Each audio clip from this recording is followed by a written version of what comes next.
Ako ang inyong Lolo Paet at ito ang aking kwento.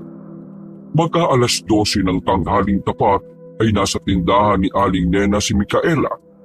Nakikigamit kasi siya ng cellphone at kausap niya ang tiyahing nasa malayong lugar. Tia, magandang araw po. Ako po ito si Micaela. Kumusta po ang buhay dyan? Ayos naman, iha. Eto, maganda pa rin naman, alam mo na. Ba't po pala kayo napatawag, Tia?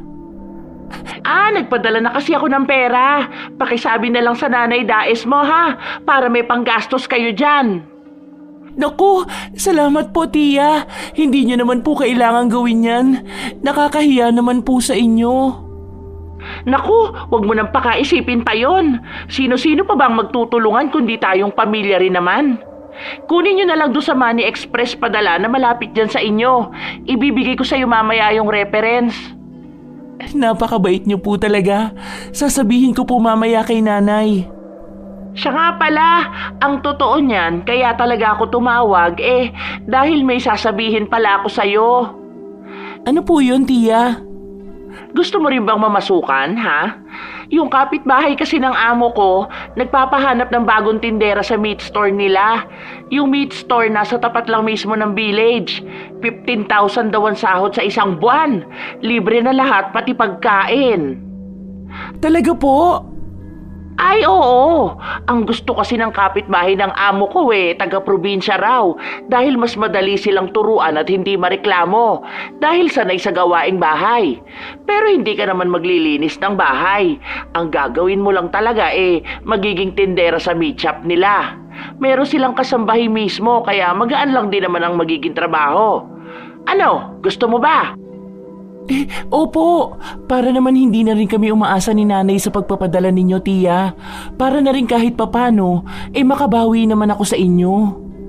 Sabi ko naman sa'yo, huwag mong pakaisipin niyang magbawi-bawi na yan. Ang mahalaga, maitaguyod natin ang pamilya natin sa marangal na paraan.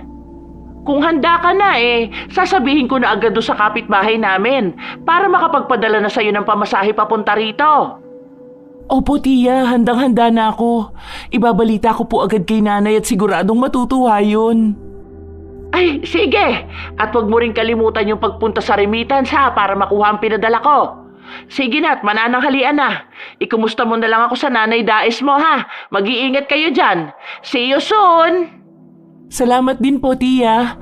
Ingat din po kayo dyan. See you soon din po. Pagkababa ng telepono, ay kaagad ngang na-receive ni Micaela ang reference number.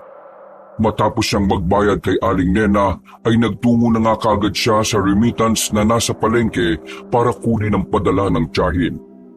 Nang ma-receive na ang pera ay bumili siya kaagad ng pangangailangan nila sa bahay.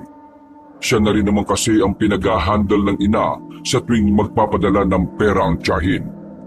Pag-uwi ng bahay ay sinabi niya nga kagad kay Nanay Daes na nagpadala na ng pera si Tia Soledad. Ikinwento niya rin ang tungkol sa plano niyang pamamasukan na rekomendasyon din ng tiyahin. Hindi naman tumanggi si Nanay Daes dahil may tiwala naman siya, lalo na at kapitbahay lang naman ang kapatid niya ang papasukan ni Micaela. Kaya kinabukasan ay muling tinawagan ng dalaga ang tiyahin at sinabi nga nito na ayos na ang lahat. Naghihintay na lang sila ng senyales para makapagbiyahe na siya papuntang Maynila. Nasabi ko na kay Sir Armando Jose. Yun yung pangalan na magiging amo mo. Magpapadala na siya ng pera pero maghintay-hintay ka lang daw ng ilang araw dahil medyo abala daw sila ngayon. Sige po, Tia. Wala pong problema. Excited na po ako makita kayo at makapunta dyan. Nako, Micaela, sinasabi ko sa'yo mag-e-enjoy ka rito. Baka nga hindi mo na maisip na umuwi dyan sa atin Kaya po pala, Tia, halos ayaw niyo nang bumalik dito Hindi naman sa ayaw. Alam mo naman na mahirap ang buhay natin dyan. Kaya mas okay na ako dito. At ikaw rin kapag nandito ka na. Mag-ipon-ipon ka ng pera habang nagpapadala sa nanay mo para meron ding matira para sa sarili mo. Gagawin ko po yan, Tia. Salamat po sa paalala. Ay, siya nga pala, Micaela. May chika pala ako sa'yo. Chika? Ibig sabihin, chismis. Yung magiging amo mo, Si Sir Armando Jose, nasa lagpas 50 na yata ang edad pero wala sa muka at napakagwapo. Mistisuhin siya at ang alam ko, wala na yung asawa. Malay mo lang, alam mo na. Tiya naman, huwag niyo sabihing irereto niyo pa ako ron ha. Kapag ganyan, hindi na po ako tutuloy. Gaga, hindi kita irereto doon. Ang sinasabi ko, baka meron siyang anak na gwapo. Doon ka magpaligaw. Tiya naman. Eto naman, napakahina ng sense of humor. Binibiro lang kita. Hindi ko pa kasi nakikita yung ibang kapamilya nun. Kaya kung makakita ka ron sa kanila ng gwapo, ireto mo, kuntsahin mo ha. Kahit kailan po talaga kayo, Tia Soledad. O siya, sige na at magtutuloy na ako ng paglalabada. Babalitaan kita kapag magpapadala na si Sir Armando Jose. Mag-ingat kayo dyan palagi. Pagka-drop call ay nagpasalamat ulit ang dalaga kay Aling Nena at masaya siyang umuwi ng bahay para ibalita sa ina ang magandang balita. Pagsapit nga ng ilang araw ay nagpadala na ulit ng pera si Tia Soledad at bumili na rin ng tiket ni Micaela. Mabilis lang ang naging proseso at nagbiyahe na nga kaagad ang dalaga papuntang Luzon. Makalipas ang ilang oras, sobrang manghangaan ng dalaga pagkakita sa bahay ng magiging bago niyang amo, ang businessman na si Armando Jose. Dahil sa laking probinsya at ito lang din ang una niyang pagkakataong makakita ng mga magagarang bahay, kaya halos mapangangan na lang siya sa mga nakikita. Sa katunayan, ay sa airport pa lang, matapos sunduin ni Tia Soledad ay tuwang-tuwa na si Micaela pagkakita sa mga naglalakihang gusali ng Kamaynilaan. Nagbiyahe pa sila ng higit 2 oras pa sa may silang Cavite dahil doon sa isang executive village na ninirahan ang kanilang mga amo. Medyo nagulat pa nga ang dalaga dahil akala niya pagbaba ng eroplano ay malapit na lang roon ang kanilang pupuntahan. Pero hindi pa pala. Nasulit naman niya ang biyahe at hindi talaga siya natulog. Aliw na aliw kasi siya sa magagandang tanawin na hindi niya nakikita sa kanilang probinsya. Huminga ng malalim ang dalaga bago muling humarap sa magarang bahay. Pagkalaon ay inilipat niya ang hila-hilang maleta sa kanyang harapan bago muling lingunin ng tiyahin na nagsalita ulit. Grabe po pala, Tia, rito, no? Para akong nasa ibang planeta. Naku, masasanay ka rin. Siya nga pala, kapag nandun ka na kay Sir Armando Jose, magpakabait ka ha. Mabait naman yun siya, pero alam mo na, medyo misteryoso. Kung may problema, magsabi ka lang palagi sa akin. Pero hindi ka naman magkakaproblema doon dahil nakausap ko yung kasambahay nilang si Gandara. Mabait nga raw ang magiging amo mo. Tahimik lang at hindi masyadong palaimik. Tatandaan ko po yung mga sinabi niyo, Tia. Basta ang payo ko lang sa'yo, kapag mainit ang ulo ng amo mo, hayaan mo lang. Ganun lang daw yun, sabi ni Gandara. Saka kahit anong mangyari, wag na wag kang kukuha kahit gaano kaliit na pera dun sa kaha nila ha. Yun daw pala kasi ang pinakaayaw ni Sir Armando Jose. Naku, Tia, hindi niyo naman po ako pinalaki ni nanay na nangunguha ng hindi ko pagmamay-ari. Alam ko naman yon, pero pinapaalalahanan pa rin kita. Ang sabi kasi ni Gandara, yung papalitan mo daw na kahera doon sa meat shop, ganun daw ang naging kaso. 1 taon na nila yung empleyado pero ninakawan sila at hindi na nagpakita. Ay, ganun po ba? Huwag po kayong mag-alala dahil hindi ko sisirain ang tiwala niyo sa akin at ng magiging amo ko. Mabuti kung ganon. Pero may tiwala naman ako sa'yo dahil ikaw na rin ang nagsabi, hindi ka namin pinalaki ng ganon. Ay, hindi ko pala nakwento sa'yo kanina na nasa ibang bansa na pala ang 2 anak ni Sir Armando Jose. Sinabi lang din sa akin ni Gandara. Pero gwapo nga raw ang mga yon at mga artistahin din kaya sayang no? Si Tia talaga puro kalokohan. Bilisan mo na nga at tara na sa loob dahil baka naghihintay na ang amo mo. Uuwi na rin kasi ko maya-maya matapos kitang maipakilala kay Gandara at Sir Armando Jose. Magluluto pa ako at baka hindi pa kumakain ng mga amo ko. Saka hindi ko pa rin natatapos sa mga labada. Pagpasok ng tiyahin sa loob ng magarang bahay, ay nakaramdam kagad si Micaela ng kakaibang lamig matapos dumampi ang mahinang ihip ng hangin sa kanyang katawan. Tia, mahangin po ba? Hindi naman masyado, bakit? Wala naman po. Pagkasabing yun ay saglit siyang napatingin sa mga pine tree na nasa loob ng bakuran. At nagtaka siya dahil hindi naman gumagalaw ang mga ito. Nang mapadako ang tingin niya sa ikatlong pine tree na siyang pinakadulo at papunta na sa likuran ng bahay, ay saglit siyang natigilan matapos makita ang babaeng nakatayo roon. Magandang itsura ng nasabing dalaga. Malamlam ang mata. Nakaputing damit na medyo naninilaw na nakapaldang itim. Makinis ang balat pero halatang maputla. Tila malungkot ang mga mata ng dalaga nang makatitigan niya ito ng ilang segundo bago maglakad papunta sa likod ng bahay. Dahil doon ay binalingan na ng dalaga ang tiyahin. Itatanong niya pa sana kung sino yung babae pero sinalubong na sila ng may katabaang matandang ginang na tinawag nga ni Tia Soledad na Gandara. Napabulong na lang tuloy si Micaela sa sarili matapos makita ang nasabing kasambahay. Akala ko naman bata pa yung Gandara. Parang kasing edad na yata yan ng lola ko.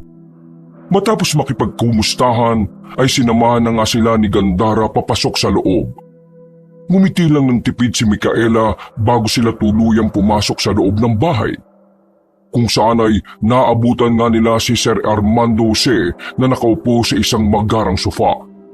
Namangha na naman ang dalagang probinsyana pagkakita sa interior design ng loob ng bahay. Lumabas talaga ang pagka-ignorante niya dahil sa pagka-elegante ng bahay. At kahit pilit niyang itago ay halatang halata ang ekspresyon ng kanyang mukha. Kaya naman napangiti na lang si Tia Soledad habang nakatingin sa kanya. Magandang umaga, senyor. Ito na nga po pala ang pamangkin ni Soledad na si Micaela. Pasensya na, medyo natagalan sila dahil mabigat daw ang daloy ng trapiko sa kamay nilaan. Magalang na minasda ni Micaela ang amo kaya doon niya napansin na mukha nga tong artistahin kahit na nasa edad 50 na. Pagkalaon ay pasimple siyang tinapik ng tiyahin para magpakilala. Magandang umaga, Armando Jose. Ako po si Micaela, pamangkin ni Tia Soledad. Ikinagagala ko po kayong makilala. Senyor, Po? senyor ang itawag mo sa akin para mas maiksi. Opo, senyor. Magandang umaga po ulit. Lumapit ang dalaga at saka nagmano bilang paggalang sa bago niyang amo. Dahil naman doon ay napangiti si Armando Jose sa kanya. Sinyalis na nagustuhan kaagad noon ang kanyang inasal. Aba, magalang ka ining Micaela, bibihira na akong makasalamuha ng mga kabataan na nagmamano sa mga nakakatanda. Maraming salamat po. Soledad, sige na. At po pwede ka nang bumalik doon sa inyo. Si Gandara na ang bahala magturo ng gagawin ng pamangkin mo. Salamat din pala sa pagre-rekomenda sa kanya. Maraming salamat din ho, senyor. Sige po at mauuna na ako sa inyo. Micaela, kapag may oras ako, dadalaw-dalawin na lang kita ro sa meat shop nyo, ha? Sige po, Tia. Maraming salamat po. Paglabas ng magarang bahay ni Tia Soledad, ay saka nga bumaling ang dalaga sa kanyang amo na eksaktong kinausap na rin ng matandang kasambahay. Gandara, ituloy mo na ang pagluluto ng ulam sa kusina para makakain na tayo maya-maya. Apo, senyor. Ikaw naman, Micaela. Maupo ka na muna at mag-usap tayo tungkol sa proseso ng pagiging tindera mo sa meat shop. Pagkaalis ni Gandara ay kaagad naisip ni Micaela ang babaeng nakita niya kanina na pumunta sa likod bahay. Hindi niya rin alam kung bakit bigla na lang sumagi yon sa isip niya. Kaya bahagya niyang sinundan ng tingin ng matandang kasambahay habang napapabulong sa sarili. Ilan kaya sila ritong kasambahay? Nang makaupo na siya sa malambot na sofa, ay nagsimula na rin magtanong sa kanya ang amo. Sinabi na rin ito at ipinaliwanag kung ano-ano lang ang kanyang tatrabahuin. Ang pinakamagiging trabaho mo lang sa akin ay ang pagbabantay ng meat shop. Siyempre, kasama na roon ang pagpapanatili ng kalinisan para hindi tayo masita o makomplain ng mga customers. Siguro, naituro na sa iyo ng tiyahin mo kung saan tayo nakapwesto. Opo, senyor. Doon lang po mismo sa tapat ng village. Maigi kung ganon. Ang magiging day off ay tuwing Lunes. Hindi kasi pwedeng weekends dahil mas maraming nabili kong ganong araw. Mag-isa ka lang din doon pero paminsan-minsan pupuntahan kita kapag nandito ako sa bahay. Minsan din tutulungan ka ni Sergio. Isa yon sa boy ko na nagdi-deliver ng mga karne na itinitinda natin. Naiintindihan ko po, Senyor. 10 hours ang oras mo sa pagtitinda. Simula alas 10 ng umaga hanggang alas 8 ng gabi. Kapag break time, pahatiran na lang kita kay Gandara o kaya naman pwede ka umuwi rito para kumain. Isasara mo lang ang meat shop at babalik ka lang doon pagkatapos ng lunch break. Kung gusto mo naman magbabaon ka lang para hindi ka na rin umuwi rito. Mas okay po siguro kung magbabaon na lang ako para hindi na ako makaabala pa kay Aling Gandara. Ikaw ang bahala. Basta kung ano sa tingin mong mas magiging komportable ka. Bukas, ituturo ko sa iyo ang mga presyo ng mga binebenta natin at iba pang dapat gawin doon sa meat shop. Pagkatapos ng isang linggo, hahayaan na kita ron dahil kailangan ko nang mag-focus sa ibang bagay. Dapat mabilis mong matutunan ang mga gawain para maging mabilis din ang paglago ng negosyo natin. Naiintindihan ko po, Senyor. Pagdating ng sahod mo, nasabi naman na yata sa iyo ng tiyahin mo na monthly 15,000 libre na lahat ng pangangailangan mo rito basta magsabi ka lang kay Gandara para maisabay niya kapag nag-grocery. At kapag tumagal ka na, syempre tatasan ko na ang sahod mo. Ang gusto ko lang sana ay maging masipag at maging katiwa-tiwala. Huwag kang tutulad sa dati kong tindera na sinayang ang tiwala ko sa kanya. Makakaasa po kayo, Senyor. Sisipagan ko po at patutunayan kong mapagkakatiwalaan ako. Hindi ko po ipapahiya ang tiya ko. Mabuti naman kung ganon. Natuwa si Micaela dahil sa bukod sa mabait na pakikitungo ng amo niya, ay maganda rin ang offer niya na hindi niya sukat inakala. Nang matapos ang ilan pang pag-uusap ay sinabihan na ni Sir Armando Jose ang dalaga na magtungo sa kusina para magpasama kay Gandara sa magiging bago niyang kwarto. Nang nasa kusina na, ay naabutan niya nga ang matandang kasambahay na patapos na rin sa pagluluto. Nilapitan niya kagad to at kinausap. Aling Gandara, sabi ni Senyor, pakisamahan daw ako sa kwarto. Ay sige, iha. Tatawagin ko lang si Pakita dahil baka masunog tong niluluto ko. Sige lang po. Pakita! Pwede mo bang pakisamahan nitong si Micaela sa magiging kwarto niya? Halika nga muna rito sa kusina. Pagkarinig ng dalaga sa pangalang yon, ay muli na namang sumagi sa isip niya ang magandang babae na nakita niya kanina. Doon niya nga napagtanto na bukod kay Aling Gandara, ay meron pang ibang kasambahay silang kasama roon. Pagkakita niya kay Pakita, ay napakunod siya ng noo dahil hindi yun ang babaeng nakita niya kanina. Pakisamahan mo na tong si Micaela sa magiging kwarto niya, ha? Magandang araw po, Aling Pakita. Naantala lang ang kanyang pagsasalita nang hatakin na ng ginang ang kanyang maleta at saka naglakad palayo. Napakunot na lang siya ng noo pero tinapik din siya kaagad ni Aling Gandara at binulungan na pagpasensya na lang ang nasabing kasambahay. Ganun lang kasi talaga umasta si Pakita lalo na kapag wala sa mood. Sinundan nga ng dalaga ang ginang hanggang sa madako sila sa mga pine tree kung saan niya nakita kanina ang magandang dalaga. Nang maalala niya yun ay sumabay siya sa paglalakad kay Aling Pakita at napaisip kung itatanong niya ba o hindi ang tungkol sa nasabing babae. Nakakailang kasi ang itsura ng ginang na akala mo ay laging magsusungit sa mga taong makakasalamuhan nito. Ilang saglit pa ay napatingin sila pareho sa pinakadulo ng bakuran kung saan ay merong apartment na style dampa pero elegante pa rin kung tingnan. Itinuro ng ginang ang pangatlo at sinabing yun ang kanyang magiging kwarto. Napangat kilay na lang si Micaela dahil hindi niya sukat akalain na solo-solo pala sila ng magiging silid. Noong namasukan din kasi siya sa kanilang probinsya, halos magsiksikan sila ng 3 kasambahay sa isang maliit na kwarto. Kaya ganun na lang ang tuwa niya dahil meron siyang sariling tulugan. Pagdating nila sa nasabing kubo ay kagad binuksan ni Aling Pakita ang pinto at tumambad nga sa paningin nila ang mabango at malinis na silid na meron pa ring sariling banyo. Ipinaliwanag ng ginang na nilinis na niya ang buong silid at sinabihan na rin siya na panatilihing malinis yun dahil ayaw na kanilang amo na marumi ang mga kwarto. Maraming salamat po at susundin ko po ang mga sinabi niyo, Aling Pakita. Naudlot na siya sapagkat tumalikod na lang bigla ang ginang at naglakad na palayo. Napabuntong hininga na lamang tuloy ang dalaga at habang sinusundan ng tingin ng kapwa kasambahay ay nahagip ng paningin niya mula sa hindi kalayuan ang babaeng nakita kanina. Papunta yun sa kusina kung saan nagluluto si Aling Gandara. Itatanong niya sana kay Aling Pakita ang tungkol doon pero masyadong mabilis maglakad ang ginang. Halos magkasunuran lang sila ng misteryosang babae kaya napakibit na lang siya ng balikat. Pumasok na lang siya sa kwarto at pagsara niya ng pinto ay sinimulan nga ng dalaga ang pagsasalansa ng mga gamit niya.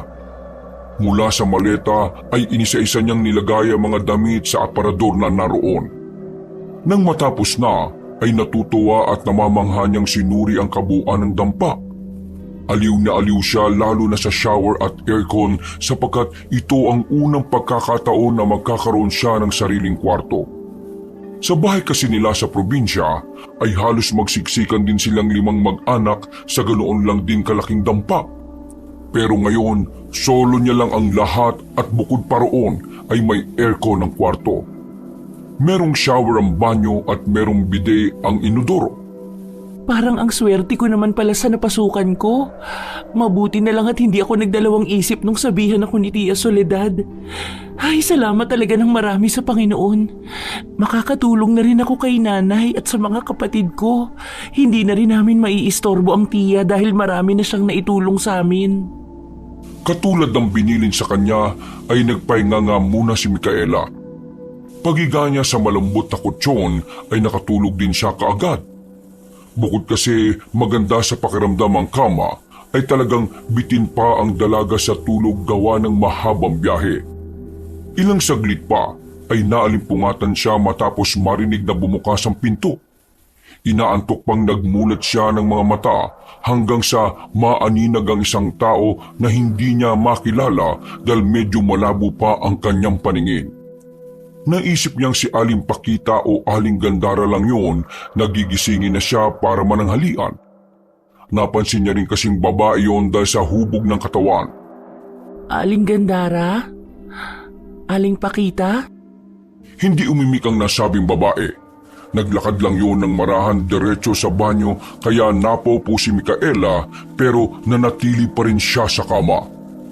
Manananghalian na po ba? Wala siyang narinig na boses mula sa babaeng pumasok sa banyo nang tinutuluyan niyang silid. Sinundan lang ng tunog ng shower ang tanong niyang yun dahilan para magtaka siya.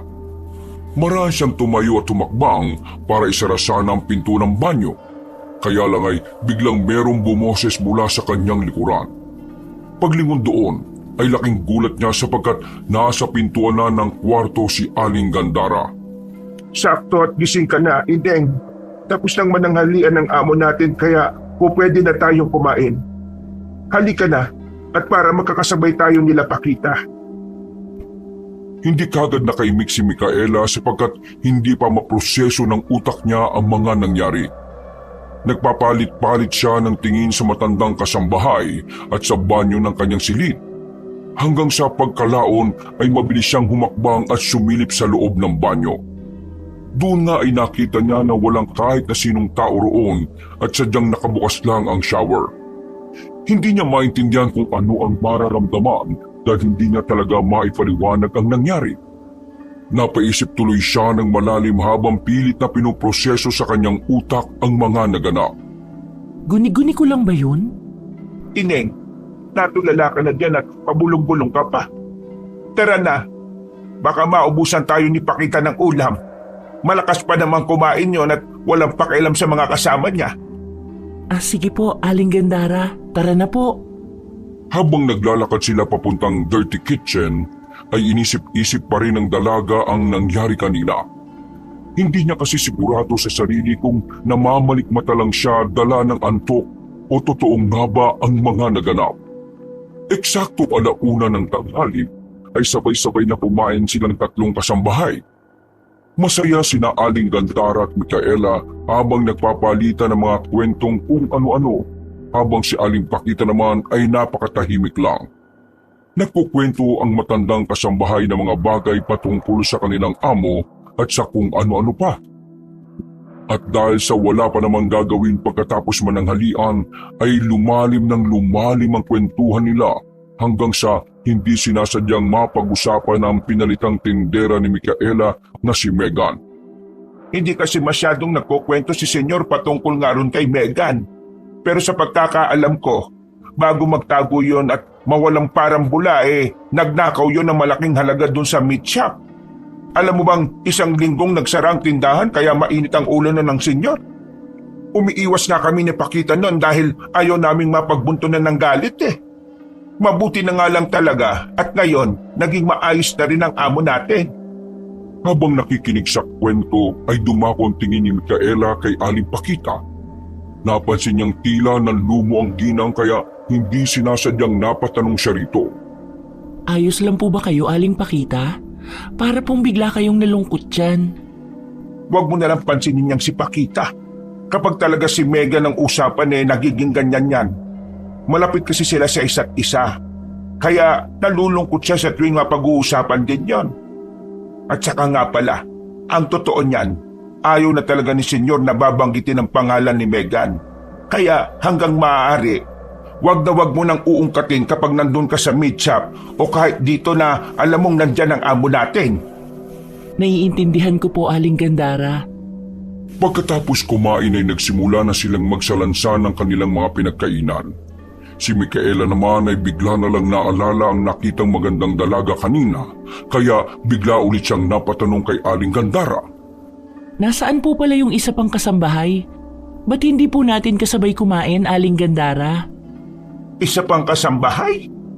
Opo, yung maganda na parang kaedad ko lang din. Nako Ineng, ituloy mo na ang pagpapahinga dahil mukhang kulang ka pa sa tulog. Sige na, at kami na ang bahala rito. Napakunot na lang ng noo ang dalaga pero tinulungan niya pa rin si Aling Gandara at hindi na siya nag-usisa muna patungkol sa isa pang kasambahay. Pagkatapos nila sa gawain ay iginala na nga muna ni Aling Gandara si Micaela sa palibot ng bahay. Doon nga napag-alaman ng dalaga na dati palang 2 magkatabing bahay yon kaya ganun na lang din kalawak. Nang mabili ng kanilang among katabing lupa, ay tinanggal nila ang pader at pinag-iba ang bahay. Doon na itinayo ang hindi kalakihang swimming pool. Sa gilid ay merong open area billiard club at sa pinakadulo naman ay nakatayo ang isang tila maliit na kapilya na may altar sa pinakagitna. Grabe po pala kayaman ng mga amo natin, no, Aling Gandara? Ano po bang trabaho ni Senyor Armando Jose? Noon pa man meat shop na talaga ang negosyo ni na Senyor. Meron yan silang pabrika ng karne at doon pinoproseso ang mga binebentang processed meat. Negosyante pala talaga si Senyor. Muling napatingin ang dalaga sa kapilyang may altar at doon ay biglang nanayo ang mga balahibo niya sa hindi malamang kadahilanan. Napayakap tuloy siya sa sarili pero hindi niya ipinahalata sa matandang babae. Maganda po yung disenyo ng kapilya o altar ba yan? Ang kaso, parang nakakakilabot po ano? Hindi ko nga rin alam dyan kay Senyor kung para saan yan. Pero madalas makita mo ang amo natin kapag nandito siya, nagdarasal siya dyan. Kaya huwag kang lalapit dyan dahil baka mapagalitan ka. Ay, hindi po talaga. Kasi kinikilabutan po talaga ako. Ewan ko ba? Napaismid lang si Aling Gandara at pagkalaon ay inaya na nito ang dalaga na umalis sa gawing yon. Mabilis na lumipas ang oras. Pagsapit ng gabi, matapos makapaghapunan ay muling kinausap si Micaela ni Senyor Armando Jose. Ipinaalam lang nito na sa Lunes ng umaga bubuksan na nga ulit ang meat shop at magti-training na rin sila. Para rin magkaroon ng ideya ay sinama nga muna ng Ginoo ang dalaga sa meat shop. Gamit ang magarang kotse ay pinuntahan nila yon. At maya-maya pa, papasok na sila sa loob ay tumambad nga kay Micaela ang kabuuan ng pamilihan. Nakapwesto ang cashier area sa bandang dulo malapit sa opisina ni Senyor Armando. nasa bandang kanan ng opisina ang locker room, banyo at pantry. Sa pinakadulo-duluhan naman ay ang freezer kung saan iniimbak ang mga karne. Pagtingin sa dakong yun ay bigla na lang nangilabot si Micaela. Hindi niya masyadong pinansin ang sarili dahil naisip niyang dahil lang sa malamig ang nasabing lugar.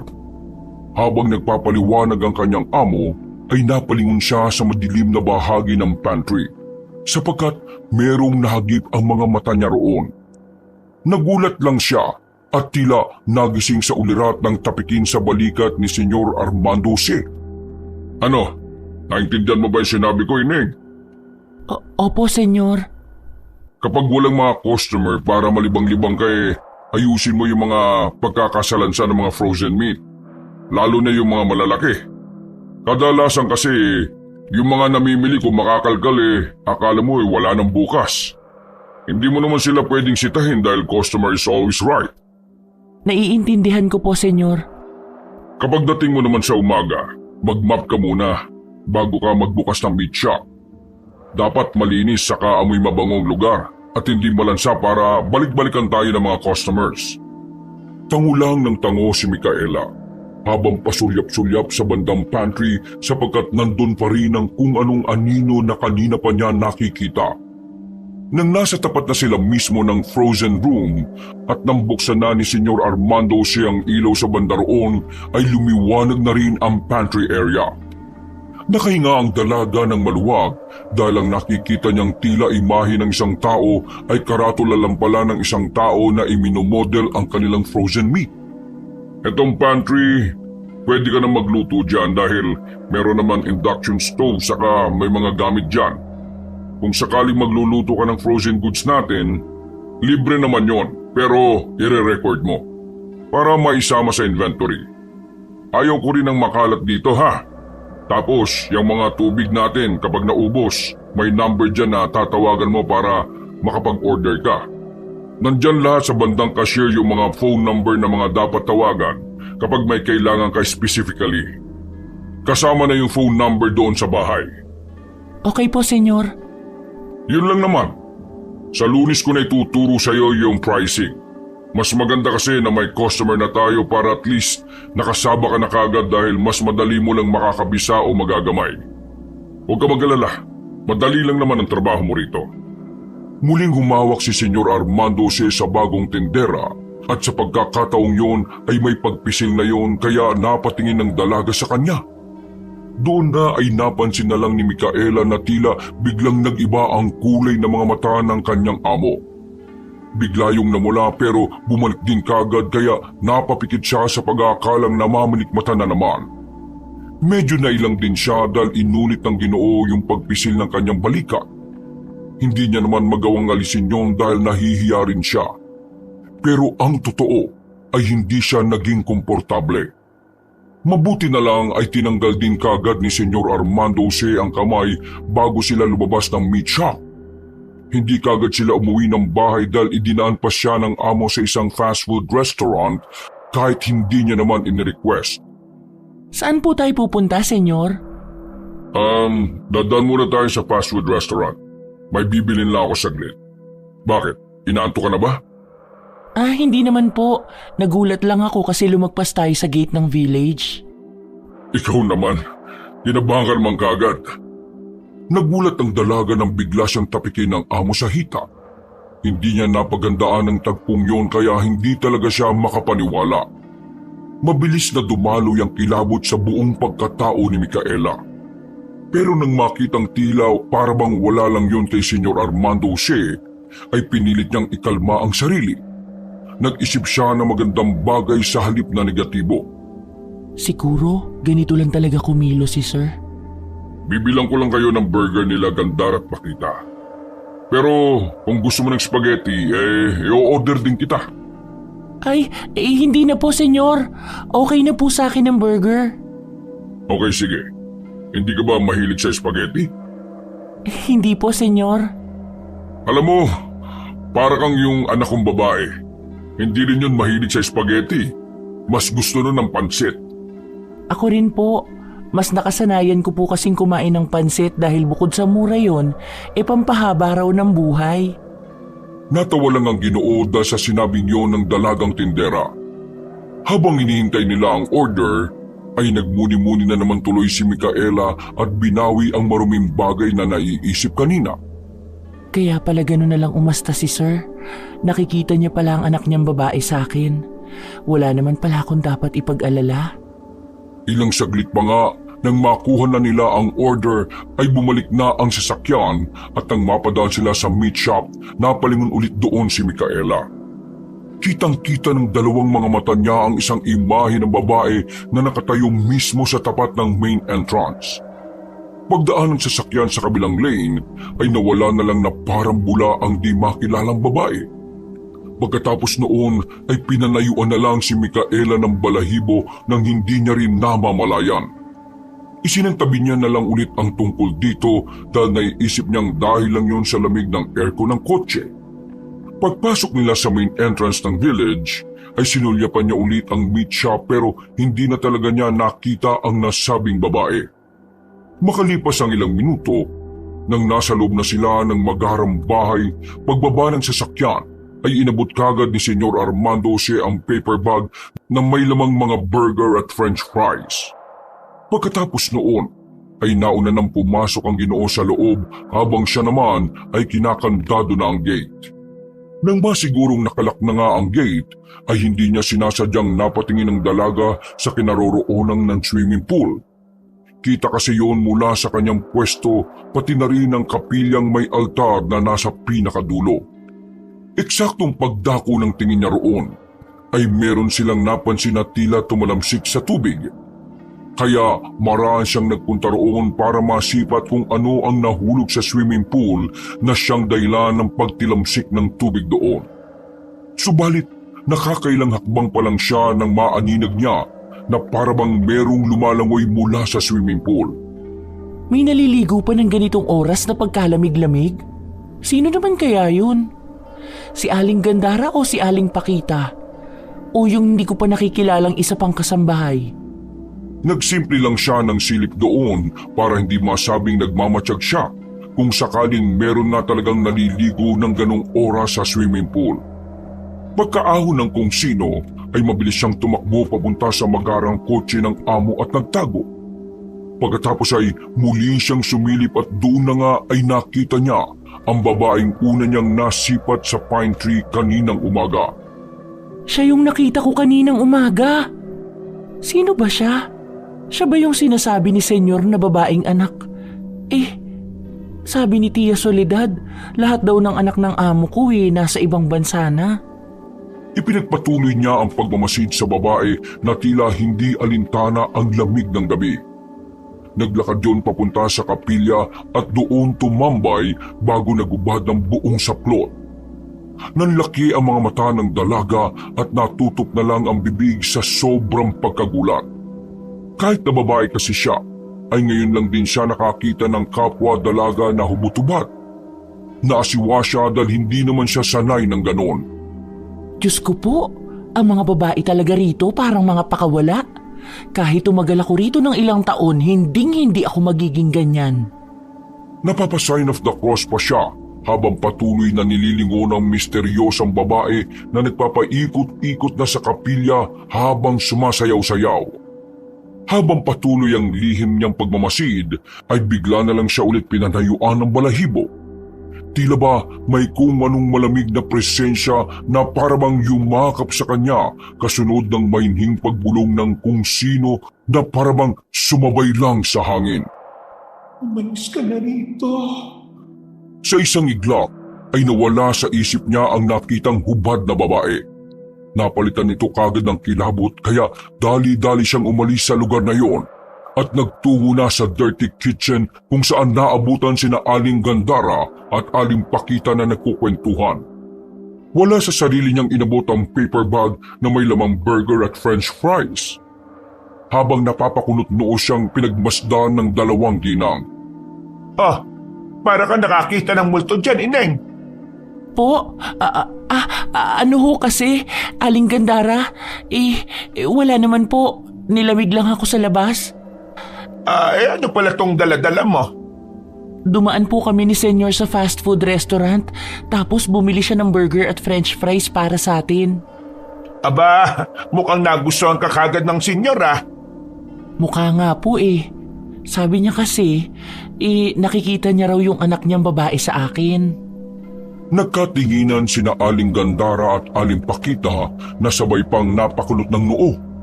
Nang mapansin niyo ng dalaga ay inusisa na naman tuloy niya ang dalawa. Bakit po? Wala namang anak na babayang senyor sa pagkakaalam ko Dalawa lang ang anak niya na mga mistiso at artistahin, sina Sir Pancho at Sir Gustavo. Yun po ang sabi niya kanina eh. Baka ang tinutukoy niya ang apo niya kay Senyor Pancho na si Marimar. Ganun po ba? Baka nga po, siguro. Ay, salamat nga pala rito sa pa-burger at pa-french fries. Ay, siya nga pala. Kumusta ang pagpunta niyo sa meat shop? Okay naman ba? Okay naman po. Naituro na ni Senyor Armando yung mga dapat gawin doon, maliban na lang po sa presyuhan. Ang sabi niya kasi sa akin, sa Lunes na raw niya yun ituturo kapag may mga customer nang nabili. Mas madali ko raw po kasing matatandaan ang presyo kapag ganun. May punto ang senyor. Kasi ako, kahit ilang beses na akong naturuan dyan, hindi ko talaga makabisado Kahit tong si Pakita, hindi ba Pakita? Siguro dahil medyo may edad na kami kaya mahina na talaga pagdating sa pagmememorya na yan. At saka ayaw ko talaga ng mga numero-numero na yan Ganun po ba? Oo, kaya nga nagpahanap si senyor Tapos mabuti na lang at nakausap ko yung Tia Soledad mo. Tapos ayun, nairekomenda ka nga niya. Kaya galingan mo iha. Dahil kapag natuwa lalo sa iyo ang amo natin baka taasan niya kagad ang sweldo mo. Huwag po kayo mag-alala, pagbubutihan ko po talaga ang pagtatrabaho ko. Hindi ko sasayangin ang oportunidad na to para na rin makatulong sa nanay at sa mga kapatid ko po sa probinsya. Tama yan. Gawin mong inspirasyon ng pamilya mo at huwag kang tutulad sa alam mo na. Makakaasa po kayo. O siya, tama na muna ang pag-uusap natin. Kukunin ko na tong burger at french fries Magsitulog na rin kayo lalo na ikaw Pakita dahil maaga pa tayong gigising bukas. Dahil sa usapan nilang yon, ay nawala na sa isip ni Micaela ang nakitang misteryosang babae kanina dun sa swimming pool na nagubad at nagsasasayaw sa kapilya. Isa-isa na nga silang nagtungo sa kani-kanilang mga silid dahil hating gabi na rin. Hindi masyadong nakatulog ang dalaga ng unang gabi niya sa magarang bahay na yon. Namamahay kasi siya at tila nanibago siya sa malaking silid. Maya't maya siyang nagigising dahil sa mga kaluskos at sa tuwing napapatingin siya sa pinto ay parang may nagpupumilit na bumukas noon. Ilang gabi niyang naranasan ng ganon at bukod doon ay malaking palaisipan din sa kanya ang misteryosang babae na pasulput-sulput niyang nakikita. Hindi naman niya magawang may tanong sa mga kasamang tungkol doon dahil nga sa naging abala na ang lahat. Sumapit na nga ang Lunes at sa unang araw niya sa pagtitinda sa meat shop ay naging matagumpay naman. Natuwa ng gusto si Senyor Armando Jose sapagkat napakadali niyang turuan. Nagustuhan din siya ng ilang mga customers dahil nga bukod sa magalang, mabait at maganda. Mabilis din siyang kumilos na nakakasatisfy ng mga mamimili. Wala kasing kaarte-arte sa katawan si Micaela kaya madali nitong nagagampanan ang trabaho. Habang tinitrain siya ni Senyor Armando Jose sa mga lumipas na araw, ay napapansin niyang tila mas nagiging touchy ang amo. Hindi na lang niya ito masyadong pinupuna dahil ang totoo ay medyo nakakaramdam na siya ng pagkailang. Linggo ng gabi. Kalalabas lang ng huling customer at magsasara na ng meat shop si Micaela nang dumating si Senyor Armando Jose na sakay ng kotse. Pagpasok nito ay napansin niyang susuray-suray ang amo at amoy na amoy niya rin ang alak sa sistema nito. Nilapitan niya kaagad ang Ginoo dahil kamuntikan na itong matumba. Nang umalalay siya ay kaagad siya nitong hinatak at niyakap ng mahigpit. Hindi niya alam ang gagawin kung itutulak ba to palayo o hahayaan lang. Bigla siyang kinilabutan lalo na nang maramdaman ng mga kamay nitong parang gumagapang sa kanyang bewang. Sinubukan niyang talikuran ng Ginoong nakayakap pero nadama niya naman ang pagkalalaki nito na tila nabubuhayan. Senyor? Natigilan na siya nang bigla na lang sumuka ang Ginoo. Doon ay kaagad tumanggal sa pagkakayakap sa kanya kaya nakahinga na rin siya na maluwag. Nang makita niya ang napakaraming suka, ay inayos niya ulit ang amo at isinandal sa isang gilid sa kanilinis ang kalat.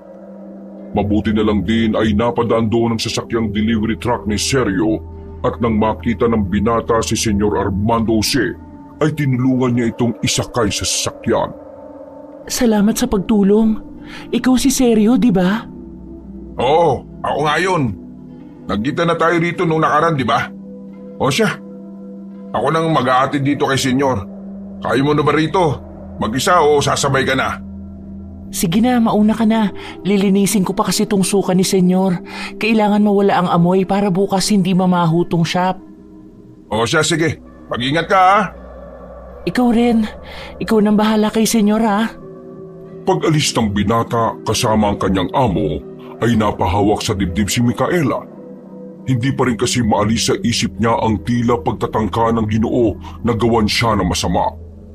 Pilit niya yung binubura sa isipan hanggang bigla na lang nanlamig ang kapaligiran sa hindi malamang dahilan. Sinundan niyo ng biglang pag-andap-andap ng mga ilaw kaya medyo kinabahan na ang dalaga. Nagmadali na siya sa pagmamap at nang matapos na pati ang pag-i-spray ng air freshener ay dali-dali na siyang lumabas at umuwi ng bahay. Naabutan niya si Aling Gandara na naghihintay sa kanya sa gate. Pagkapasok ay kagad nilak ng matandang babae ang gate habang nag-uusap silang dalawa. Tulog na si Aling Pakita dahil mag-aalas 11 na kasi ng gabi. Kumusta na po si senyor? Okay na at naihatid na ni Sergio rito. Amoy na amoy ang alak at may suka pa sa damit. Sabi nga ni Sergio naglilinis ka raw ng sinuka ni senyor doon sa meat shop kaya natagalan ka. Kaya eto, hinintay na lang talaga kita sa gate dahil baka makatulog ako. Salamat po. Nasaan na po si senyor? Gising pa po ba siya? Magigising pa ba yun ng ganon? Natutulog na ron sa kwarto niya ng mahimbing at babangon na lang yun mamayang madaling araw at magbibihis ng sarili niya. Ah, ganun po ba? Naghapunan ka ba, ha? Tinirhan kita ng pagkain. Kumain ka na lang at iwan mo na lang sa lababo ang pinagkainan mo. Ako nang bahalang maghugas mamayang madaling araw. Matutulog na rin ako, ha? Maaga pang gising namin mamaya di pa kita dahil pupunta kami sa pamilihang bayan. Good night po. Salamat sa paghihintay sa akin at pasensya na rin po sa abala. Matulog ka na rin. At dahil wala ka naman pasok bukas kahit anong oras ka magising pwede. At pwede ka rin magala-gala. Wala naman po akong gagalaan dahil wala naman akong alam na lugar dito. Siguro pupuntahan ko na lang po bukas ang Tia Soledad para kumustahin. Mainam din niyang naisip mo. Kaya lang hindi ka rin po pwede magtagal doon sa kanila dahil bukod sa abala rin ng tiyahin mo medyo istrikto ang amo niya kumpara dito kay senyor. Biglang napaismid ang dalaga dahil naalala na naman niya ang tila pagtatangkang paghahasa sa kanya ni Senyor Armando Jose. Napabulong tuloy siya nang wala sa oras. Mas okay na ang strikto kaysa naman sa pagiging simpleng manyakis. May sinasabi ka ba, Eden? Wala naman po, Aling Gandara. Anong ulam po pala? Nagugutom na rin talaga ako. Bistek at saka chapsoy ang niluto ko. Ala sige, kumain ka na't ako'y matutulog na talaga. Sige po. Tumango na lang ang dalaga at pagkatapos noon ay nagpaalam na sa kanya ang matandang kasambahay. Pagdating sa kusina ay naghapunan na siya kaagad. Nang matapos na at naghuhugas na ng pinagkainan ay nakita niyang bigla ang amo na lumabas ng silid nito at ang mas nakabibigla sa lahat ay wala tong kahit na anong suot. Nakita niya nang hindi sinasadyang tinatago nitong sandata kaya napapikit siya ng mga mata. Pagdilat ay ganun na lang ang gulat niya dahil tila nakakita siya ng halimaw. Namumula ang mga mata, nangingitim ang buong balat at matutulis ang mga ngipin na may naglalaway na bibig. Napatras siya sa sobrang pagkabigla at sa isang kisap mata ay biglang nawala ang halimaw. Hindi niya tuloy alam kung namamalikmata lang siya o hindi, kaya minadali niya ang paghuhugas. Hindi na niya nilagay ang mga pinggan sa tamang lagayan dahil sa sobrang pagkataranta. Nagtayuan na rin kasi ang mga balahibo niya at ramdam na ramdam niya ang kakaibang takot dahil sa mga nakita. Hindi man siya sigurado kung totoo yun o imahinasyon lang, pero dahil sa nababalot kagad ng matinding takot ang kanyang sistema, kaya dali-dali siyang lumabas ng kusina. Habang tinatahak ang daan papunta sa dampa, ay napapayakap pa siya sa sarili. Takot na takot pa rin siya at tila maiiyak na, pero sinikap niyang tibayan ang loob. At pagdating sa kanyang dampa, ay dali-dali niyang ikinandado ang pinto at sumandal muna sa isang gilid habang mangyak-ngyak ang itsura. Kalma, Micaela. Kalma ka lang. Hindi totoo ang mga nakita mo kanina dahil guni-guni lang yun. Dala lang yun ang matinding pagod mo. Nag-inhale-exhale siya hanggang sa umupa na ang tensyon na nararamdaman. Uminom kagad siya ng tubig dahil meron siyang pitsyel sa kwarto. Pagkatapos ay muli siyang napahawak sa dibdib habang iniisip ang nakita kanina. Si Senyor ba talaga yung nakita kong nakahubad kanina? Pati yung halimaw o aswang? Grabe naman yung pagod ko ngayon. Ang pangit ng epekto. Pagkapatay ng dalaga sa switch ng ilaw ay isinalampak na niya ang sarili sa malambot na kama. Seryoso siyang napatitig sa kisame habang iniisip ang kalagayan ng kanyang mga mahal sa buhay sa probinsya. Hindi niya rin alam kung bakit bigla na lang sumagi sa isipan niya ang nanay Dais pati ang mga kapatid niya. Napadasal na lang tuloy siya matapos maalala ang mga mahal sa buhay. Lord, sana po ayos lang ang nanay Dais ko, pati ang aking mga kapatid. Ikaw na po ang bahala na magbantay sa kanila. Sa'yo ko na po sila ipinagkakatiwala, pati ang buhay ng aking tiya Soledad, na palaging tumutulong sa amin nang walang hinihinging kapalit. Pagkalooban mo pa siya ng kalakasan at ilayo sa anumang sakit o anumang masasama. Sa iyo po ang kapurihan, sa pangalan ng Diyos Ama, Diyos Anak at Diyos Espiritu Santo. Amen. Pagkatapos ng panalangin, pagpikit ng mga mata niya ay mabilis din siyang nakatulog dahil sa pagod sa maghapon. Nakatulong din ang napakakomportabling higaan kumpara noong nasa probinsya pa siya. Nasa lumang banig ay nakikipagditgitan pa sa mga kapatid at naghahati-hati rin sa lumang kumot. Pasado 12:30 ng madaling araw, ang mahimbing na tulog ni Micaela ay nabulabog matapos siyang maalimpungatan. Narinig niya kasi na parang may nagpupumilit na namang nagbukas ng pinto ng kanyang kwarto katulad nitong mga nakalipas na araw. Tatayo na sana siya para sumilip sa peephole, subalit bigla na lang bumukas ng malakas ang pinto ng kanyang silid. Napabangon siya at napatingin sa pintuan, subalit nanatili lang siya sa kama. Kumukusot-kusot din siya ng mga mata habang napapakamot ng ulo. Punong-puno ng pagtataka niyang pinagmasdan ng pinto. Bigla lang itong bumukas. Nakakandado kasi yun at wala namang malakas na hangin o kung sinong sisipa sa labas, kaya imposible talagang mangyari na bubukas na lang ng kusa ang pinto.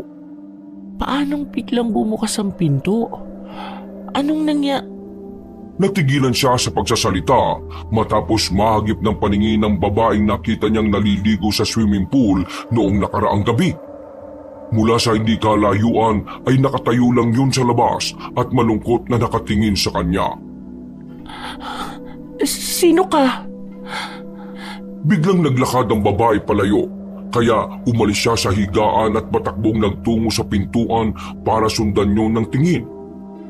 Kahit kinukutuban ng hindi maganda, dahil mas nangibabaw ang pagka-curious kaya kinumpronta niya pa rin ang misteryosang babae. Sino ka ba? Ha?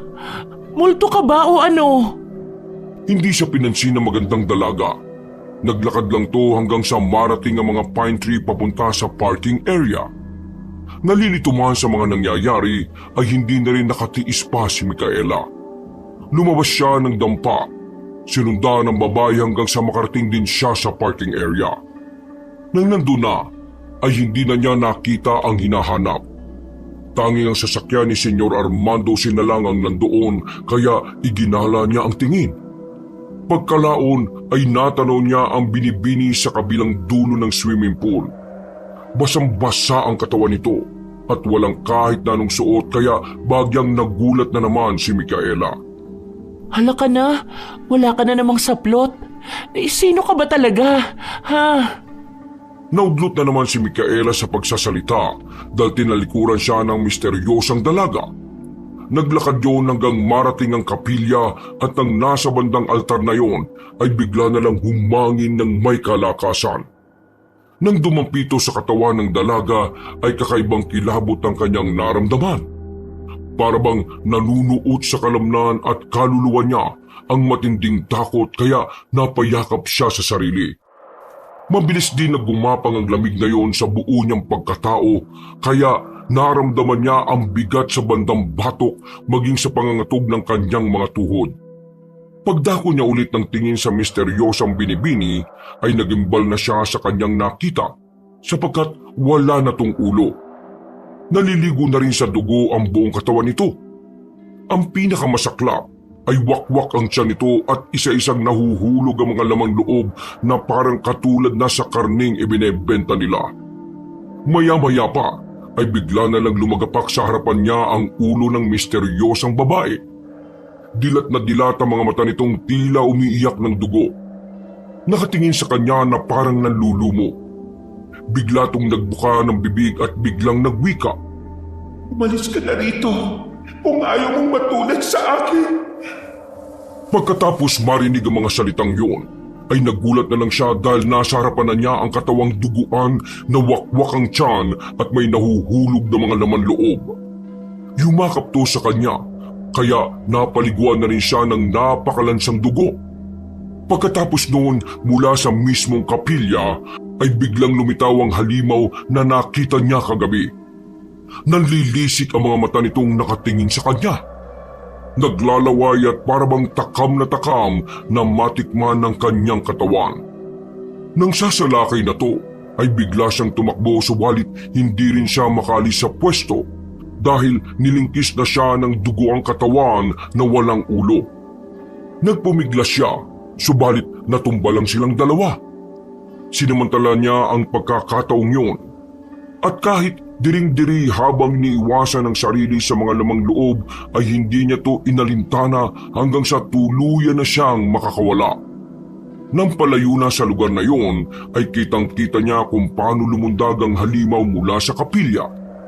Pinagmasdan niya to habang tumatakbo palayo hanggang sa madapa siya dahil hindi nakatingin sa dinaraanan. Diyos ko po, ano bang nangyayari sa lugar na to? Ano tong mga nakikita ko? Dali-dali siyang tumayo at hindi na inintindi ang mga sugat na natamo sa tuhod. Pinunasan niya rin ang mukha para maalis ang dugo at pagmulat ng mga mata ay bigla na siyang sinunggaban ng halimaw at saka humiyaw na parang isang demonyo. Napatakip na naman siya ng tenga dahil sa nakabibingi at nakakapangilabot na sigaw na yon. Napapakit din siya ulit dahil ayaw niyang makita ng harapan ang nakakatakot na halimaw. Sinabayan niya yon ng pagpiglas kahit alam niyang hindi na niya matatakasan ng pagkakakapit ng nakakatakot na nilalang. Ginawa niya ang lahat ng abot ng kanyang makakaya para lang matakasan ng nag-aabang na kamatayan. Subalit wala na talaga siyang nagawa kundi ang mapatawag na lang sa Panginoon. Diyos ko po.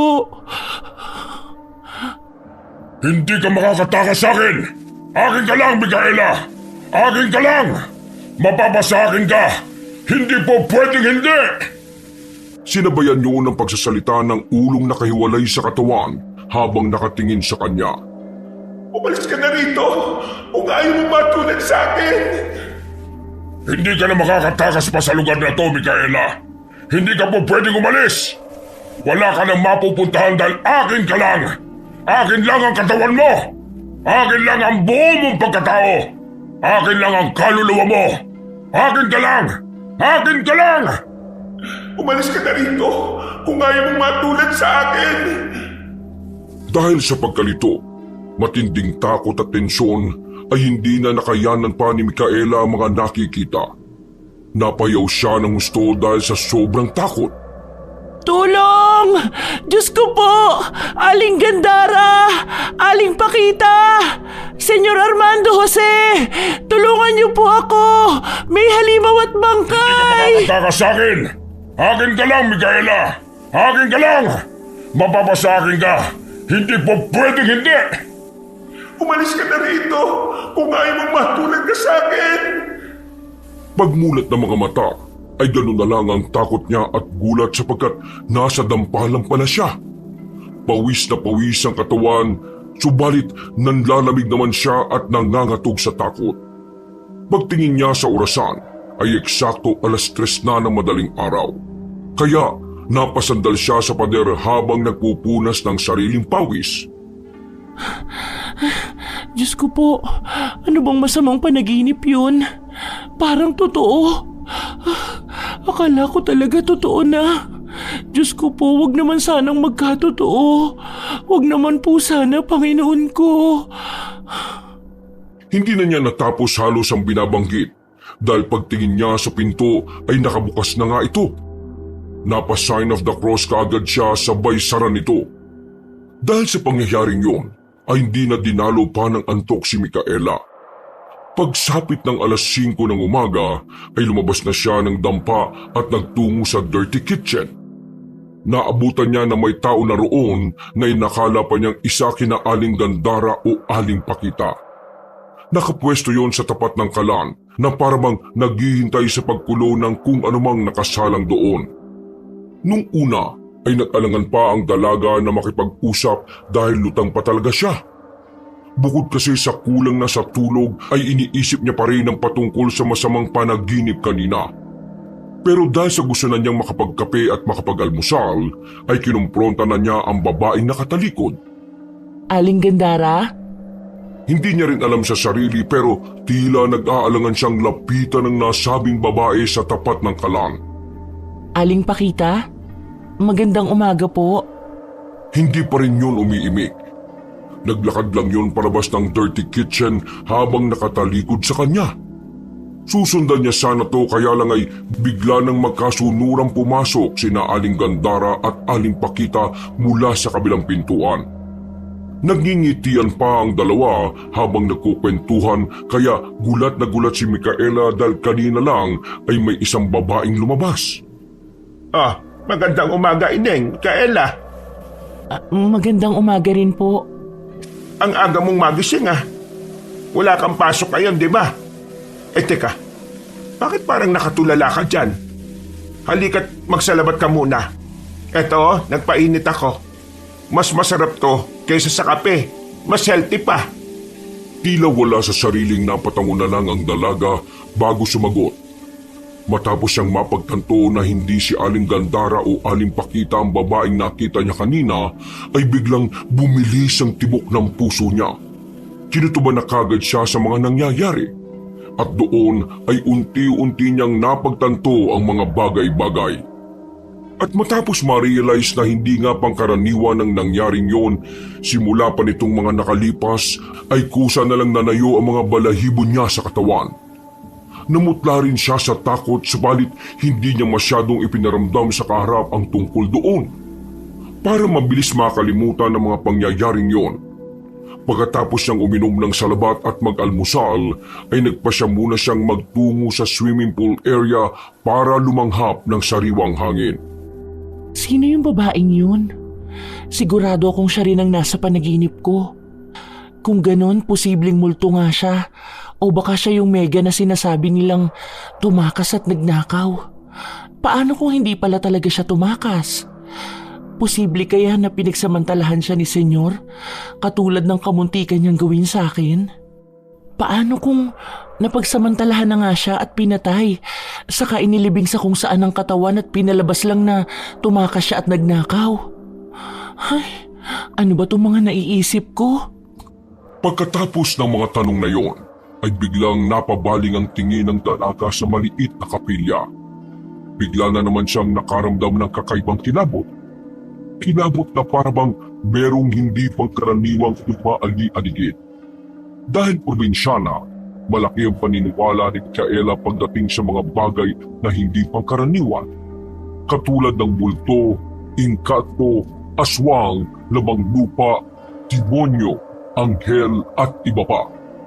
Minsan na rin kasi siyang nakasaksi ng mga ganoong bagay sa kanilang lugar, lalo na ang mga lamang lupa at engkanto. Muli siyang napayakap sa sarili habang inililibot ang tingin sa buong bakuran. 5:30 pa lang ng umaga kaya medyo madilim pa rin ang paligid. Tumungtong siya sa loob ng kapilya at saka muling gumala ng tingin bago mahinang nagwika. Kung sino ka man po na nagpaparamdam sa akin o may gustong ipahiwatig, linawin mo ang gusto mong mangyari. Huwag mo rin ako masyadong takutin dahil hindi ako matapang na babae. Pagkatapos sabihin ni Micaela mga yon, ay hindi na ba biglang huminto ang oras? Nabingi rin siya sa sobrang katahimikang namayani sa buong paligid. Pagkalaon ay mas tumindi ang malamig na presensya na kanyang nararamdaman. Mas bumigat din to kaya napahawak siya bigla sa ulo habang kabadong nagmamasid sa paligid. Umalis ka na rito kung ayaw mong matulad sa akin. Nang marinig niya ang mga salitang yon, ay mas sumigpit ang pagyakap niya sa sarili habang iginagala ang paningin. At kahit nangingilabot ay nilakasan niya ang loob para lang malaman ang totoo kung bakit tumihingi ng saklolo ang babae. Ikaw ba si Megan? Magpakilala ka sa akin para matulungan kita. Hindi na niya natapos ang sinasabi sapagkat mula sa swimming pool ay kitang-kita niya kung paano umahon ng magandang babae. Nang makaahon na to sa tubig ay doon niya mas naaninag ang taglay nitong ganda. Ang malamlam na mga mata, ang malungkot na tingin, ang makinis saka namumutlang mga balat. Ang kabuuan nitong katawan na basang-basa at walang suot na kahit na anong saplot. Marahan yung lumakad hanggang sa makarating sa kanyang harapan. Nang tila 1 pulgada na lang ang layo nila sa isa't isa, ay biglang napapikit si Micaela subalit napadilat din kaagad matapos siyang hawakan sa braso ng misteryosang kaluluwa ng magandang babae. Ako to, si Megan. Umalis ka na rito kung ayaw mong matulad sa akin. Anong ibig mong sabihin, Megan? Kukunin niya ang loob mo hanggang sa mahulog ka sa kanyang patibong at pagkatapos ay pagsasamantalahan ka niya. Sino bang tinutukoy mo? Sabihin mo sa akin para alam ko ang gagawin at kung paano makakatakas sa lugar na ito. Tumakas ka na habang maaga pa dahil hindi siya ordinaryong tao. Hindi siya tao. Sino ba kasi ang tinutukoy mo? Si Senyor Armando Jose ba? Siya ba ang pumatay sa'yo? Pinagsamantalahan ka ba niya at pinatay? Saan niya inilibing ang katawan mo? Sabihin mo sa akin para makatulong ako na mahanap yun at mapatunayan na nagkasala ang lalaki Wala ka yun. na magagawa. Kailangan mo na umalis na rito. Umalis ka na sa lalong madaling panahon. Habang wala pa siyang kamalayan. Habang hindi pa ulit gumigising ang demonyo niyang katauhan. Teka, paano ka? Kailangan natin siya maipakulong para mapagbayaran niya ang mga ginawa niya sa'yo. Wala ka nang magagawa. Aswang siya na pumapatay at nagbebenta ng karte ng tao. Kaya umalis ka na rito kung ayaw mong matulad sa akin, Micaela. Mag-uusisa pa sana si Micaela kaya lang ay nagkalasog-lasog na ang katawan ni Megan. Sinundan niyo ng makapal na usok na bumalot sa buong paligid hanggang sa makita nga ni Micaela mula sa hindi kalayuan ang isang nakakatakot na halimaw. Ito rin yung halimaw na nakita niya nung isang gabi at ang halimaw na nagpakita sa kanyang panaginip.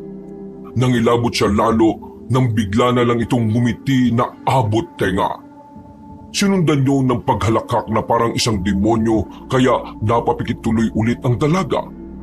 Pagdilat niya ay nasa harapan na niya ang halimaw at nakakapit ng husto sa magkabila niyang braso habang patuloy sa paghalakak. Hindi alam ni Micaela ang mararamdaman niya sapagkat nanatili ang maigpit na paghawak ng halimaw sa kanyang mga braso. muli siyang pumikit at pilit na inaalis ang pagkakakapit nito hanggang sa maramdaman na lang niya na unti-unting lumalamig ng husto ang kapaligiran. Napaupo siya dahil doon hanggang sa naramdaman na lang niya na wala na ang mahigpit na pagkakakapit ng halimaw sa kanyang mga braso. Napadilat na naman siya kaagad matapos marinig ang pamilyar na boses. Ang boses ng amo niyang si Senyor Armando C.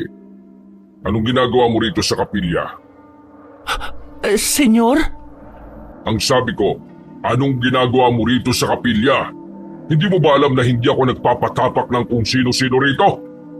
Itinuturing kong sagrado ang lugar na ito. Hindi kagad nakaimik ang dalaga dahil hindi niya rin alam kung ano ang sasabihin. Dahil sa mga nalaman ay hindi rin tuloy siya halos makatingin ng diretso sa amo.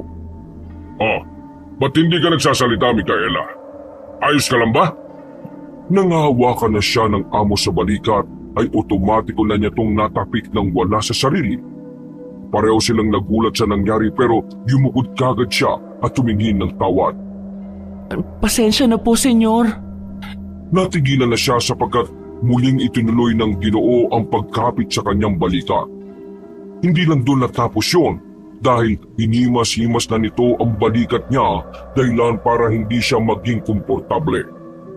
Binalak niya ulit na tabigin ang kamay ni Senyor Armando C.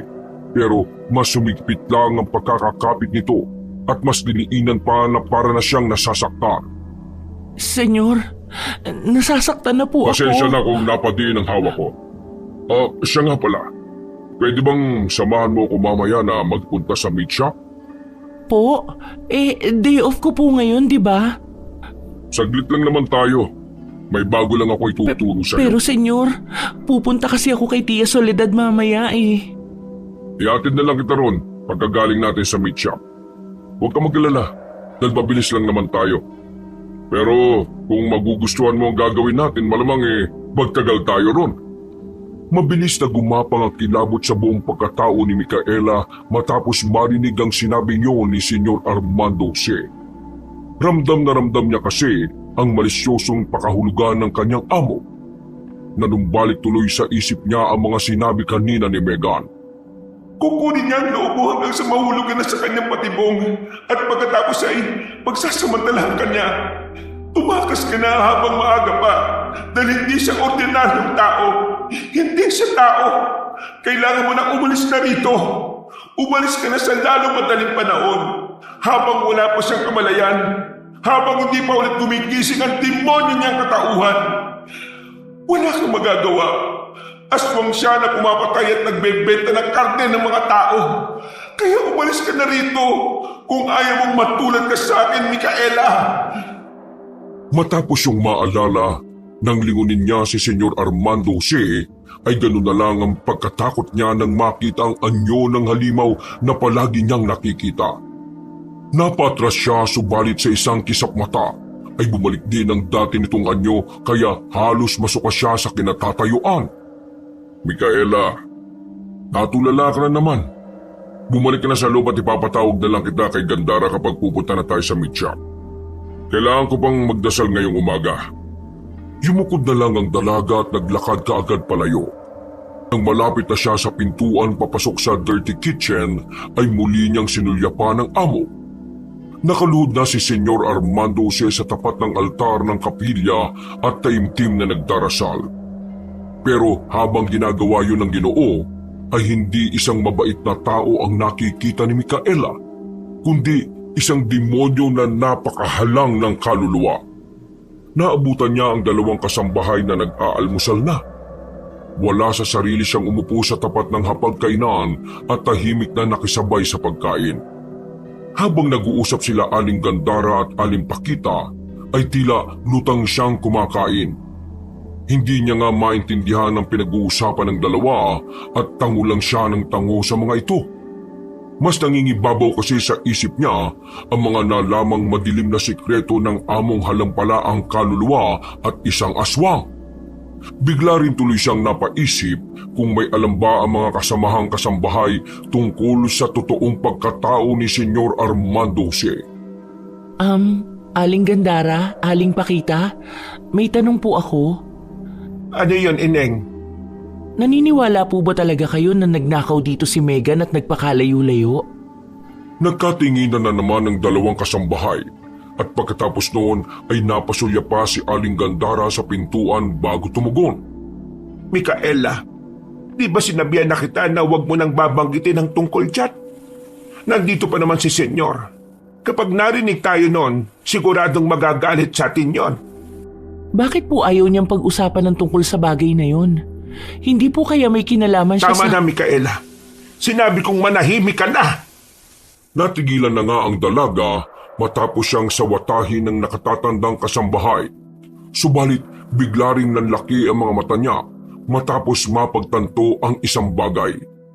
Sa halita niyang pinagmasdan ng dalawang kasambahay at nabitiwan niya ang hawak na kutsara nang maintindihan ang nangyayari sa paligid. Samantalang si Aling Pakita ay yumukod lang at hindi na umimik. Kung ganon... Tapusin mo na ang pagkain mo dahil kailangan mo nang maghugas ng mga pinagkainan. Marami pa kaming gagawin dito kaya kung tapos ka na dyan, bumalik ka na sa kwarto mo. Dahil sa mga nalamang yun ay hindi na tuloy alam ni Micaela kung masusuka ba siya o maiiyak. Hindi na niya natapos ang pagkain. Dumiretso na siya sa dampa at pinilit ipahinga ang utak. Hindi na niya alam ang gagawin. Ang gusto na lang niya ay umalis sa lugar na yon. Subalit alam niyang may gagawing hakbang ang kanyang amo para hindi matuloy ang kanyang plano. Nasisiguro niyang may binabalak na tung masama sa mga oras na yon. Kailangang may gawin ako. Pero paano? Kailangan makiayon muna ako sa mga gusto ng manyakis na yun.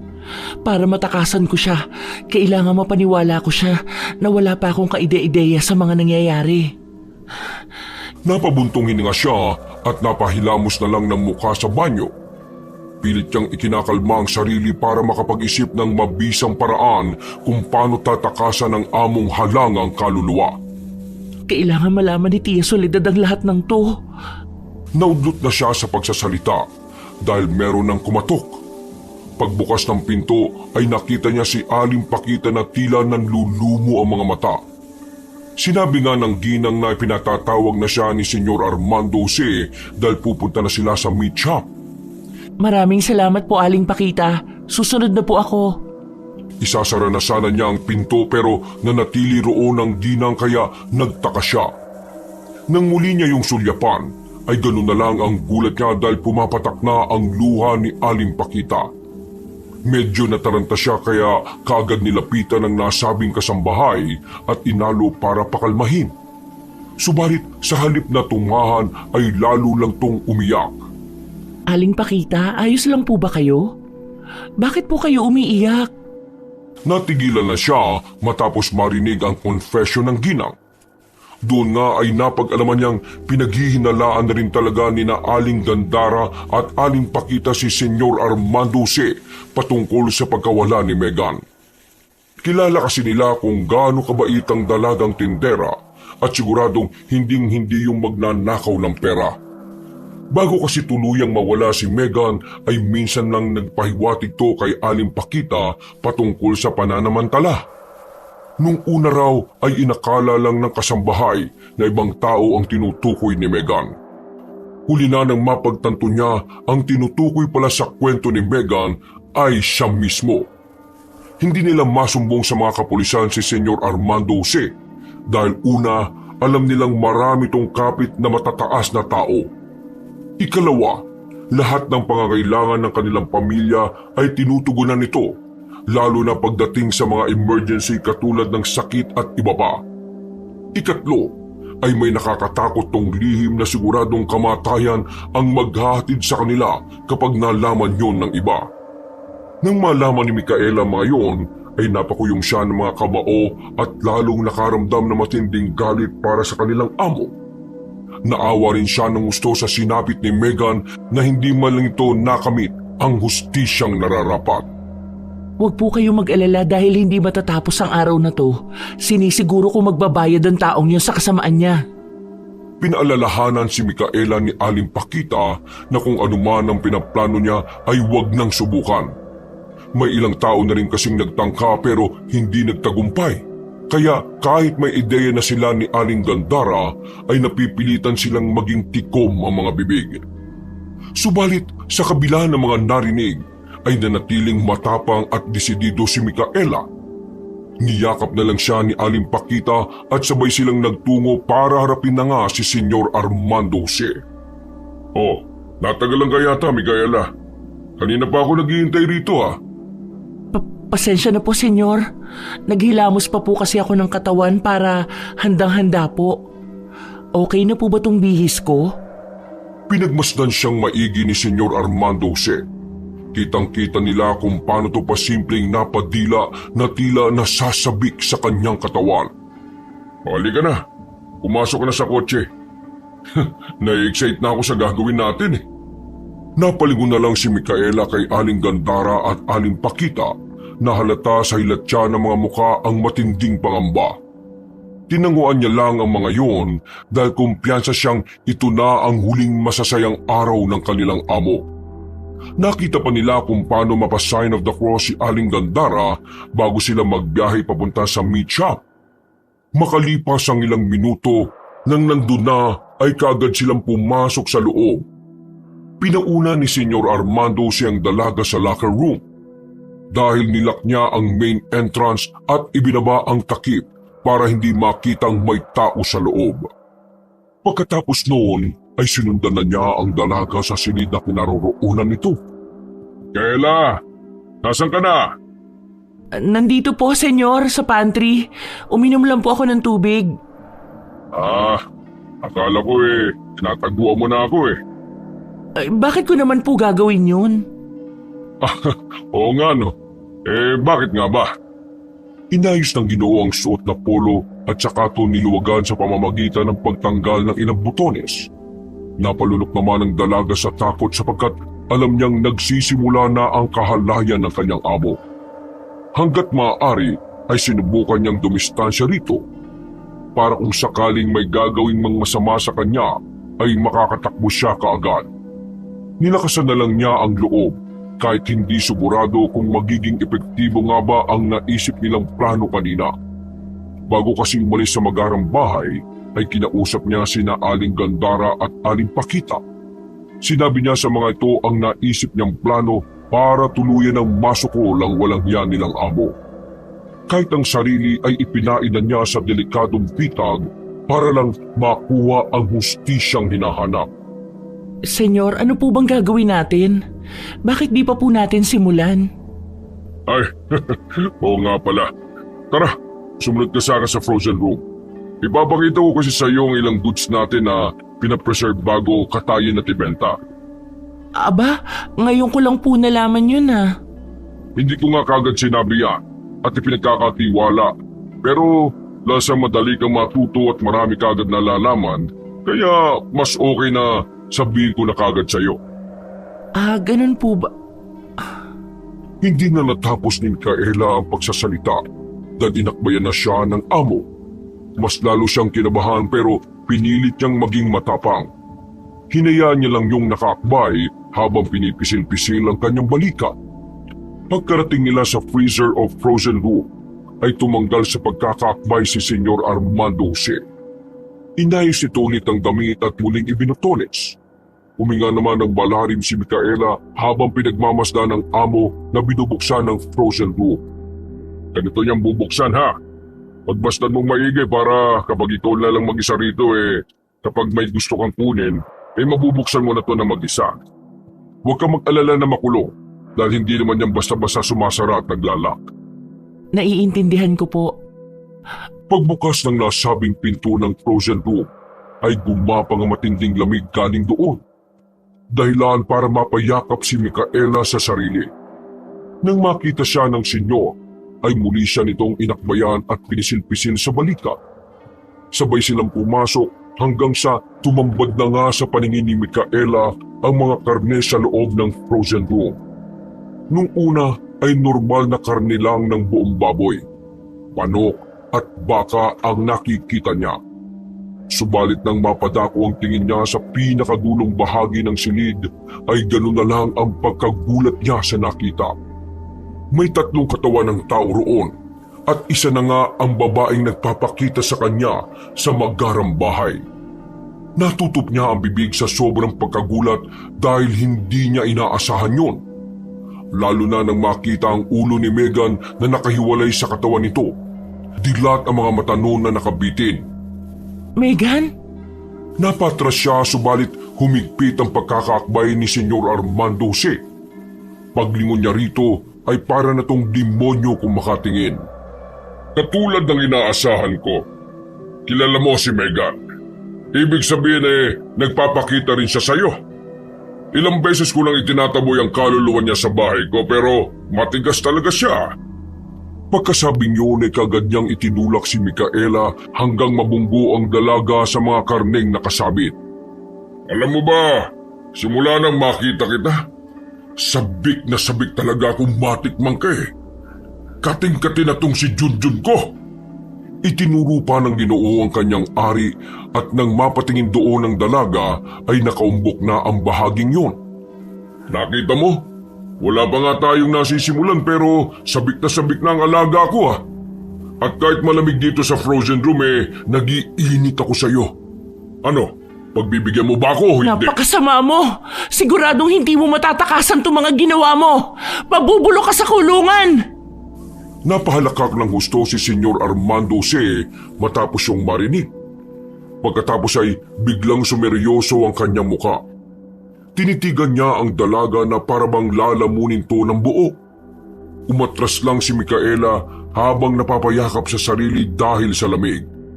Pasimple niya ring iginala ang tingin para makahanap ng pwedeng gawing sandata kung sakaling gawan na siya ng masama ng among hayok sa kamunduhan. Ako? Makukulong? Anong gagawin mo? Sisigaw ka? Hindi mo ba alam na soundproof ang buong meat shop na ito? Kahit mapaos ang lalamunan mo sa kakasigaw, wala kang mapapala! Tulong! Tulong! Saklolo! Nandito ang rapist! Rapist si Armando Jose! Pinatay niya si Megan, ang dati niyang tindera rito sa meat shop! Nandito ngayon ang bangkay ni Megan! Meron pang 2 bangkay ng tao! Tulong! Tulong! Tulong! Gago! Hindi ka ba makaintindi?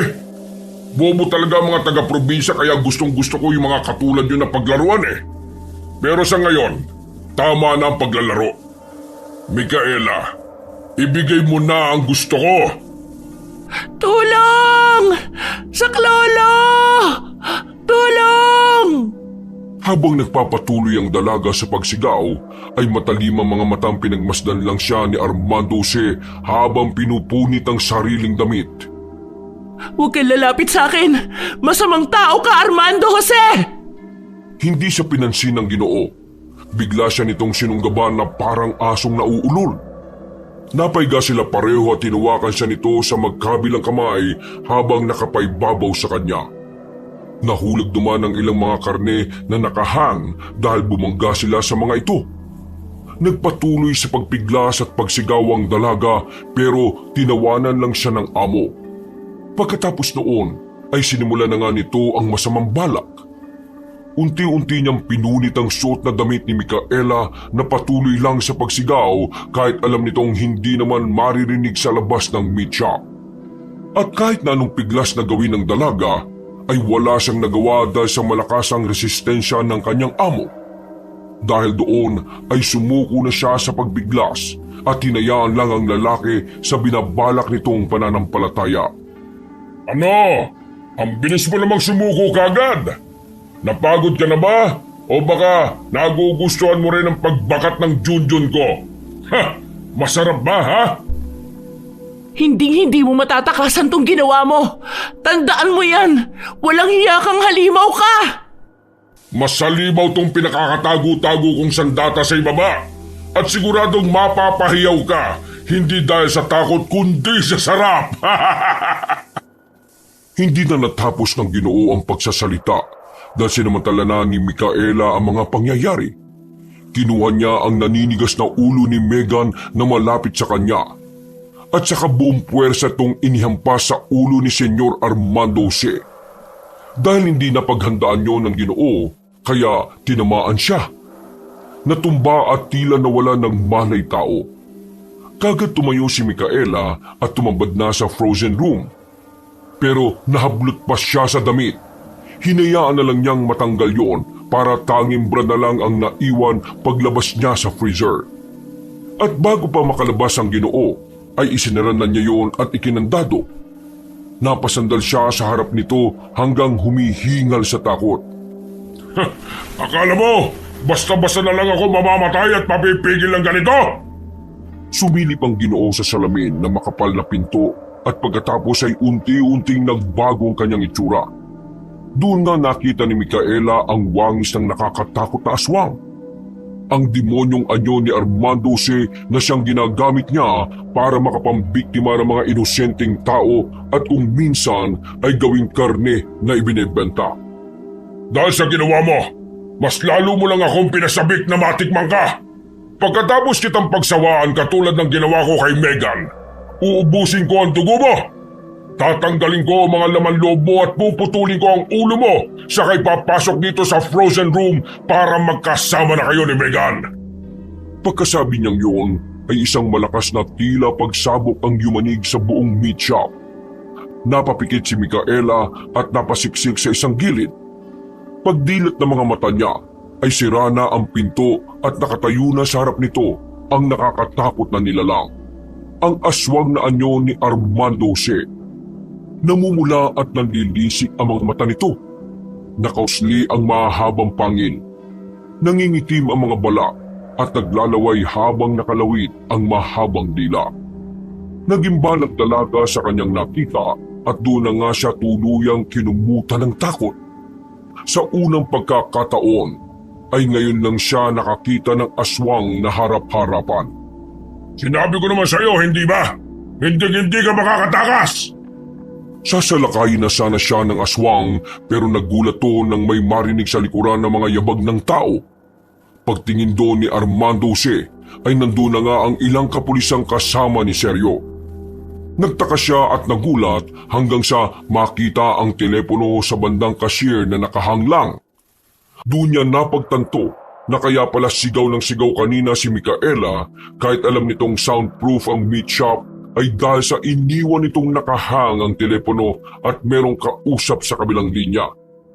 Nagulat ka ba, senyor? Dahil alam na ng lahat ang kademonyohan mo? Mga walang hiya kayo!